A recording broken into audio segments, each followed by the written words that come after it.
This Torah class is brought to you by TorahAnytime.com.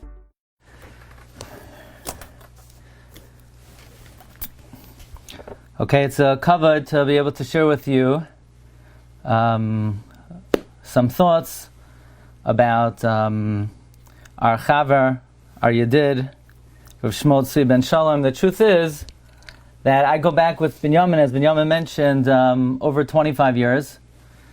We used to be chavrusa, as I remember, bein hazmanim. I think Masechta Bava Basra. I think I was about 15 years old. And I have to say, I've been a great admirer of Rabbi Binyamin for all this time. Since the time he was a bacher, Rabbi Binyamin has incredible talents and koichos. From the time he was a bacher, he was organizing JEP programs, and then later, Lamala B'Kodesh, he was running Ben Salem, Pennsylvania, and now he's being machzik Chashiv Yeshiva in Boston.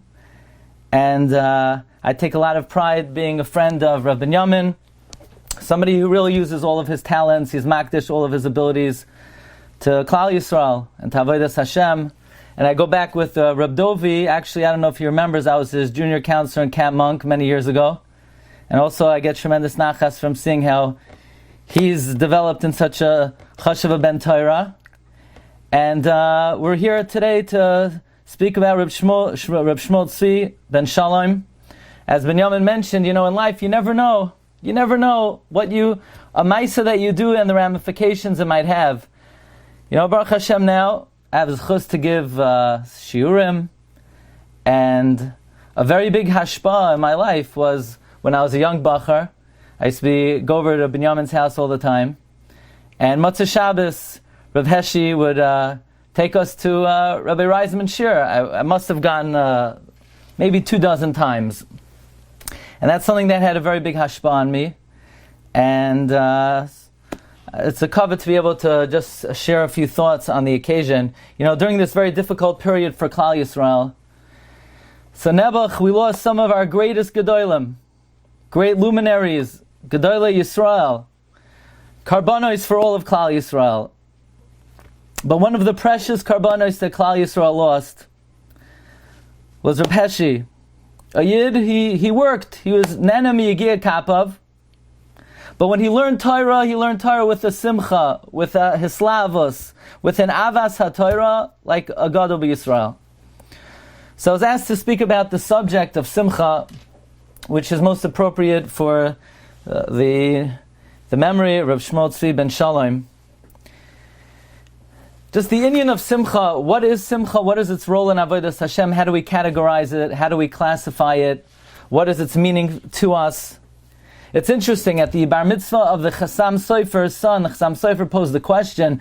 This is a question that's addressed by many poskim. What is the very first mitzvah that a boy is chayiv upon becoming a bar mitzvah? What is the first mitzvah a yid is chayiv in? And of course we know there are various answers. Chidush Arim says Shema, that's why Shas begins with Me'em Asai Karn Shema Ba'arvis. Rav Shlomo Zalman Auerbach says no, even before Shema there's Berchas HaTorah, because the Berchas HaTorah that he made in the morning as a katan doesn't work. So when he says Avas Olam, the bar mitzvah v'achar should be mechabein to mekayim the mitzvah Berchas HaTorah is a mitzvah d'oraisa ki shem Hashem ekra havu goydel elokeinu.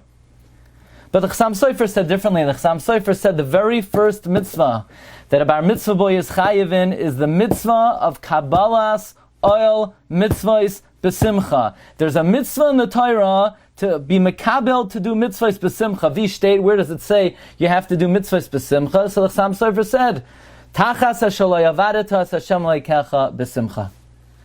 So that is a mitzvah d'oraisa, and the very first mitzvah d'oraisa that one is chayiv in. Sefer Charedim writes that L'fi roiv ha-simcha yigdal schorei, meaning two people could put on tefillin, two people could do a mitzvah, but one guy, he does the mitzvah b'simcha, so his schar is greater. That's pashat. Yigdal schorei kafi goydel ha-simcha. Comes Rabbeinu Bechaye in Parshas Kisavai, and he says another nekuda. Says Rabbeinu Bechaye, chayiv adam ala simcha b'his askoi b'mitzvahs. Someone is obligated in simcha, in being involved in mitzvahs, v'hasimcha b'masei ha-mitzvah, mitzvah b'fnei atzma. In other words, not only by doing a mitzvah b'simcha is it magdil the schar, but it's a separate mitzvah. In other words, when somebody puts on tefillin b'simcha, learns b'simcha, they've been mekayim two separate mitzvahs. They're mekayim the mitzvah, and they're only mekayim the mitzvah b'simcha. It's not just an enhanced mitzvah, but it's a separate aspect. Now, which aspect is more chashav? What's more chashav? The mitzvah itself, or the simcha with which a person is magdil the mitzvah? Comes Rabbeinu Bechaye in the Kara Kemach, and Rabbeinu Bechaye says that simcha ba'asiyas ha-mitzvah hi avoida gemura chashuva yoiser min ha-mitzvah. That the simcha that a person puts in the performance of a mitzvah is even more valuable and more important and more dear to Rebbeinu Shalom than the mitzvah itself. So here a person puts on tefillin b'simcha. A woman lights ner Shabbos b'simcha. So there are two components. There's the asiyas ha-mitzvah, and there's the engendering of feelings of simcha. What is more chashuv? The engendering of simcha is actually more chashuv b'einei Hashem, says Rabbeinu Bechaye, than the asiyas ha-mitzvah itself. And that Rizal writes the same thing, that the element of the simcha is actually more chashuv than the mitzvah itself. Now the question is, could you put a value on it? Could you put a price tag on it? How much value does the simcha have vis-a-vis the mitzvah itself? So it's interesting, Rabbeinu Yoina. We're familiar with the Gemara Masechta Yu in Rosh Hashanah. The Gemara says on the pasuk, "V'yinisem es nafshoy seichem, batisha lachodesh ba'erev me'erev ad erev." So it says you should fast on the 9th. The Gemara asks, you don't fast on the 9th. You fast on the 10th. Why does the pasuk say you fast on the 9th?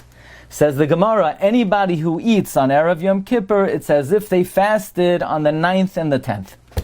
Says Rabbeinu Yoina in Shar Dalet of the Shari Tshuva.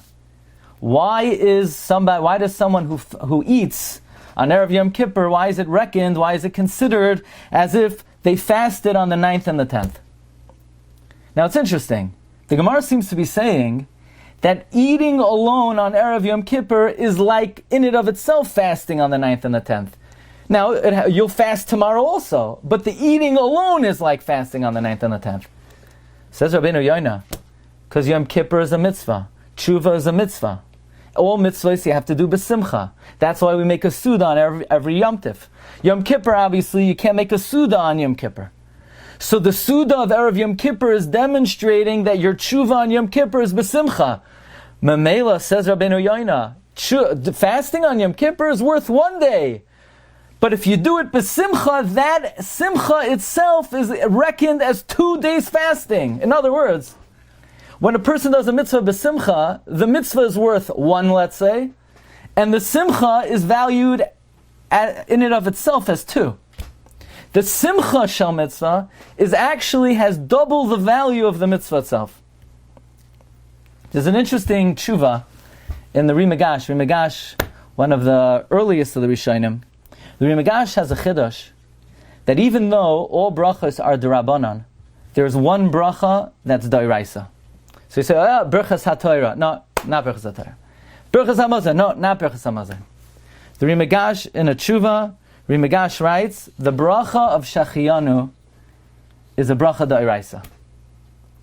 By the way, the Shem Shmuel quotes the Avnei Nezer. You know, in Parshas Kisavai, it says by the Parsha of Vidui Maisrois, where the person says, Lo yavarti mi mitzvaysecha v'lo shachachti. I did not forget. Rashi says, what does the guy confess that he didn't forget? Says Rashi, I did not forget to make a bracha. So all the Achronim ask, this is talking about a pasuk in Chumash. A person is making a confession, and these are the words of the Torah Kedosha that is recording the confession. That means the confession is on a D'Oraisa Dika level, and the person is saying, I did not forget to make a bracha. What do you mean I didn't forget to make a bracha? Brachas are only d'Rabbanan. How could the words of the Chumash be saying that I did not forget to make a bracha? Says the Shem Yishmael, the name of the Avnei Nezer. This is a raya to the Shita of the Rimagash. The bracha that the person is saying I didn't forget to make is the bracha of Shechiyanu. It says the Shem Yishmael, why is Shechiyanu a D'Oraisa? Shechiyanu is a D'Oraisa because there's a mitzvah D'Oraisa to do mitzvahs b'simcha. And the bracha of Shechiyanu is an outgrowth, is a result Since we have an obligation to do mitzvahs b'simcha, that means we need to anticipate the performance of mitzvahs. We need to look forward to the performance of mitzvahs. We need to, like Sfiras HaOmer in a sense, when it comes to any mitzvah, we have to eagerly anticipate the coming of a mitzvah, and finally when the mitzvah comes, we say, blessed are you Hashem, that you've kept us alive and you've allowed us to reach this occasion. So when the Torah says, the person says, I didn't forget to make a bracha, the bracha d'oraisa that he's confessing he didn't forget to make is the bracha of Shechiyanu.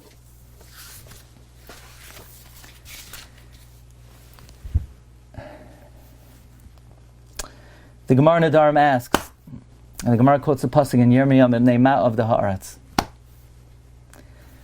Why was Eretz Yisrael destroyed? And the Gemara says, Davar zeh nishal l'chachamim, l'neviim, l'malachei hasharis. Nobody knew. They were baffled. They looked around. They couldn't figure it out. They saw loimdei Torah, amelei Torah, balei chasadim. They didn't understand what the problem was. So Lavush asks, what do you mean they didn't understand what the problem was? Well, what happened to the Gemara in Yuman Daf Tes? Mikdash Rishon Mipnei Macharav, Avodah Zara, Gilui Araya, Shvichas Damim. It's not rocket science. There were murderers. There were idolaters. There were adulterers. What's the kasha Mipnei Ma of the Haaretz? What happened to Yuman Daf Tes? The Lavush says, mamish, an astounding pshat in this Gemara. Says the Lavush, the kasha is not Mipnei Macharav Beis HaMikdash. We know why the Beis HaMikdash was destroyed, the big three. Mipnei Ma of the Haaretz was a question on the children. What happened to the children? Where are all the Talmidei Chachamim? In the last generation, we had Gedolei Yisrael. We had luminaries. We had Lamdonim. In the times of the Churban, the next generation was a Yeridas Hadoira She'en Kamoyu. And says Lavush, the answer to that is they didn't make Birchas HaTorah. But again, the question is, it's not rocket science. A malach could go into shul and see people skipping Birchas HaTorah. A navi could go, the rabbi could see people are not saying Birchas HaTorah. What's the big shayla in the Nechama of the Aretz? Says Lavush, a davar nifla. He says, if you would ask most people, why do we make a Birchas HaTorah? They would say, the same reason you make a bracha on tzitzis, the same reason you make a bracha on tefillin, the same reason you make a bracha on a shofar. Kaidem ha-mitzvah la'olam mevarchen. We always make a bracha before a mitzvah. What's the shaila? Says Lavush, that's not pshat in Birchas HaTorah.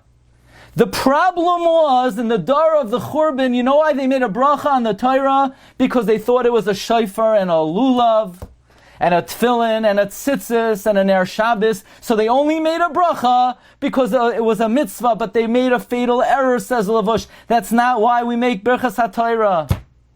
You know why we make Birchas HaTorah, says Lavush? Birchas HaTorah is not a Birchas HaMitzvah, it's a Birchas HaNehenen. You know why you make a bracha on Torah?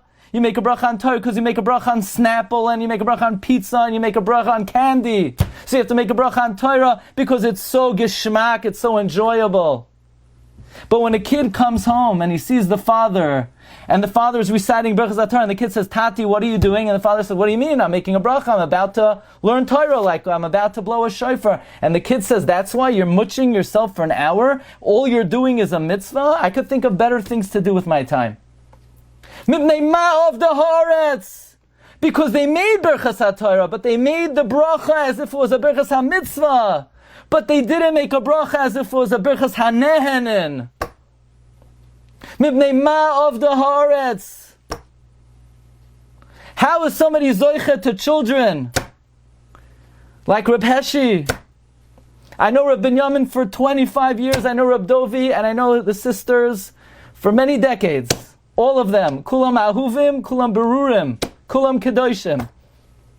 Because Reb Heshy made Birchas HaTorah as a Birchas HaNehenen. Because nobody learned with a geshmak and with a enjoyment and with a hislavos, like the Avnei Nezer writes in the Hakdama to Glatstein, that many are toya, many make a mistake and they think that limud HaTorah lishma is if you don't enjoy it. So, you're for sure doing it lishma.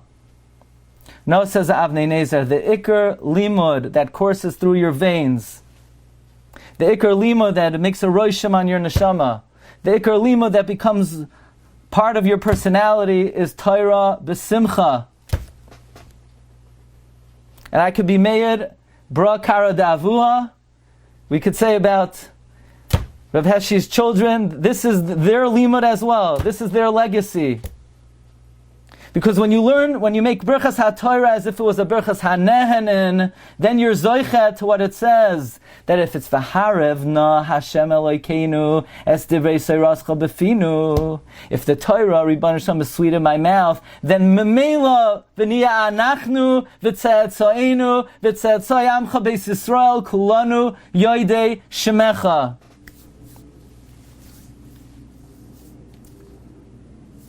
I remember one of my favorite books growing up, Tales Out of Shul. Remember that book? Of Emanuel Feldman. I remember one thing really stuck out in my mind. His son is Rashiv of Ner Yisrael. Another son is a Chashiv Rav, many years in Atlanta. One thing Rabbi Emanuel Feldman wrote, he remembers coming downstairs, and his father was learning, and his father would say, Mendela, the Gemara, es is azoi geschmack. When the Torah is V'harev na Hashem Elokeinu es Divrei Seirascha Befinu, then the bracha is miyad and takeoff. V'niya anachnu v'tze'etzo'enu kulanu yoidei shemecha. I think it's worthwhile to read over the immortal words of the Ohr HaChaim HaKadosh in Parshas Kisavai. On the pasuk V'samachta b'chol hatoiv, it's well known, the famous words of the Ohr HaChaim HaKadosh, V'samachta b'chol hatoiv. You should rejoice in all of the good. V'samachta b'chol hatoiv. What does it mean b'chol hatoiv? Says Ohr HaChaim HaKadosh, Ein toiv ela Torah. Shem hayu b'nei adam margishin b'mesikus va'arevus tov ha'Torah. If a person would feel the sweetness, the delectability of the goodness of Torah, hayu mishtageim, they would insanely pursue it. Umislatim achareh v'lo yechashev be'einayim lo olam kesef v'zav l'ma'uma. Nothing else would have any value. Then you could sit at a siyam hashas and you don't need the warmers. I bet there weren't too many people who didn't take 2 packs of warmers, an extra pack. But as Rabbi Yamin said, when somebody appreciates the sweetness of Torah, hayu mishtageim achareh v'lo yechashev be'einayim ha'olam l'klum. One more inyan. In Parshas Pinchas, by the various Yom Tovim, so the Torah records the various karbanos that are brought on Yom Tif, and we know on the Yom Tif of Sukkot, 14 kvasim a day are brought. A total of 7 times 14 is 98. 98 kvasim, and Rashi is bothered. Why do we bring 98 kvasim on Sukkot? And Rashi says the 98 kvasim are mevatel, the 98 klalos of the Toichacha. Mashmita Eitzel Har Sinai. Here it is, it's Parshas Pinchas. We're far away from Kisavai. Kisavai is in a different sefer. And Rashi is saying the 98 kvasim brought on Sukkot are mevatel, the 98 klalos of the Toichacha. What's the secret? What does one have to do with the other? Says Hashem Yishmuel, he quotes his father again, the Avnei Nezer, that we know that the Toichacha comes tachas asher lo yavadetas Hashem lekecha b'simcha. The Toichacha comes as a punishment for not serving Hashem b'simcha. So you could ask, really, not serving Hashem b'simcha is so chamor, is so severe? Why is it so severe? So Hashem Yishmuel says, no, it's not that it's so severe. The avoida of Sukkot is avoida b'simcha, v'samachta b'chagecha. Sukkot is man simchaseinu. If we are makriv the karbonos b'simcha, it's mevatel the klalos of the Toichacha. In other words, what the Torah is saying, tachas asher lo yavadetas Hashem lekecha b'simcha, is not that the Toichacha comes as a punishment for not serving Hashem b'simcha. It's that Simcha has the ability and the capacity to be mevatel gezeros ra'os. So the Torah is saying, tachas asher lo yavadetas Hashem lekecha b'simcha. You know why we have this klala? Because we were not zoicha to be mevatel it through the mitzvah of Simcha. But if we would serve Hashem b'simcha on Sukkot, let's say, with the 98 kvasim, that would be mevatel the Toichacha. Says the Avnei Nezer, Simcha has the capacity to be mevatel gezeros ra'os. That's a new pshat. It's a new pshat in Tachas Hashalei Vadatas Hashem Lekecha B'Simcha. It's not that we're punished for not serving Hashem B'Simcha. It's that Simcha is such a powerful way to serve Hashem, it could be Mavatel Gezeros Rois. In fact, if I could say a humorous incident, the story goes that Reb Simcha Bunami Parshischa was once walking by a river and he saw somebody fell into the river. And the guy was drowning, the guy was choking. And people didn't know what to do. Throw him a life jacket, throw him. So Reb Simcha Bunim walks by, and he says to the guy, send regards to the Levyasan. And people were appalled. How could he say such a one-liner like that? Regards to what he's giving him a sentence. And all of a sudden, this person was drowning. He hears, send regards to the Levyasan. And he chuckles. He laughs. And he laughs. He got an ounce of strength. He got an extra boost of strength. And he starts paddling, and he swims ashore, and his life is saved. So Rav Simcha Bunim would say, the reason this person was drowned, he was meyayish. He gave up hope. He thought it was all over. But when I told him that line, it gave him some hope. It gave him something to laugh about. It gave him something to be besimcha about. It says Rav Simcha Bunim, Simcha has the capacity to mevatel gezeros rois. He said that's pshat in the pasuk. Ki besimcha seitzeyu. Through the midah of Simcha, you have the ability to extricate yourself from a difficult circumstance. So we say in these very difficult times, our hearts are mourning for the loss of this precious neshama. To all of his, Reb Heshy was loved by, of course, his family, but all of his friends who have gathered this evening. But we say, Reb Heshy, please go up to the Kisei HaKavod. Take your midah of Simcha, of Simchas HaTorah, of Simchas HaMitzvah, and tell the Ribono Shel Olam ki b'simcha seitzeu. Please help us be mavatel this gezerah on Klal Yisrael. And this is the legacy, one of the many legacies of the Nifter of Shmuel Tzvi ben Shalom. And it's a time for us all to reflect about what we could learn from this Hanhaga Tova, and the koyach of being Mekayim Mitzvahs B'Simcha, the koyach of Limud HaTorah B'Simcha, and we hope that we bring an Iloi Neshama to Reb Shmuel Tzvi ben Shalom, and we should, as Rabbi Reisman mentioned, that when the family and when the friends follow in the footsteps, so that's the greatest way to give somebody Iloi Neshama. So I think that tonight we're still in the Shloshim. Is tonight the Shloshim? Yes. So we could still be Menachem, Hamakom Yenachem, Eschem, B'Sach Sharavelit in Rishalayim, and the family should only know the Surais Toivais, and the Rebbe Shem should give Chizuk to Mrs. Mermelstein, that she should be able to lead the Mishpacha, Gezunta Heid, and have Nachas from the Mishpacha, for many Gezunta Yarin, and Bila Mavas Lanetzach, Tihei Nishmasai, Surah B'Tzar HaChaim. Thank you, Rabbi Glatstein, for the Divrei Torah and Divrei Chizuk. Thank you, everybody, for joining, and may we only share the simchas going forward with the evening.